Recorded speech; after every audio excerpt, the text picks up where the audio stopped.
ভারতে পালিয়ে যাওয়া শেখ হাসিনার বিরুদ্ধে গ্রেফতারি পরোয়ানা জারি করেছে আন্তর্জাতিক অপরাধ আদালত আইসিসি।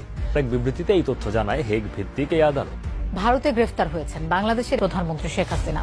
দেশের শত শত শিক্ষার্থী ও জনতাকে গণহত্যার দায়ে শেখ হাসিনাকে হুকুমের আসামি হিসেবে মানবতা বিরোধী অপরাধ ট্রাইব্যুনালে বিচার করার সুযোগ রয়েছে বলে এবার শেখ হাসিনার ভিসা বাতিল করেছে খোদ যুক্তরাষ্ট্র। এর আগে যুক্তরাজ্যে রাজনৈতিক আশ্রয় নেওয়ার ইচ্ছা থাকলেও তাকে আশ্রয় দিতে ইচ্ছুক নয় বলে জানায় দেশটি। এতে করে পৃথিবীর শক্তিধর দুই রাষ্ট্রই শেখ হাসিনাকে গ্রহণে অস্বীকৃতির বিষয়টি নিশ্চিত হলো। ভারতও তাকে রাজনৈতিক আশ্রয় দিতে অস্বীকৃতি জানিয়েছে। এই খুনি সরকার যে হাজার হাজার লোক হত্যা করেছে, এই সরকার নাকি আগরতলা চলে গিয়েছে পালিয়ে, কি ভারতে আছে।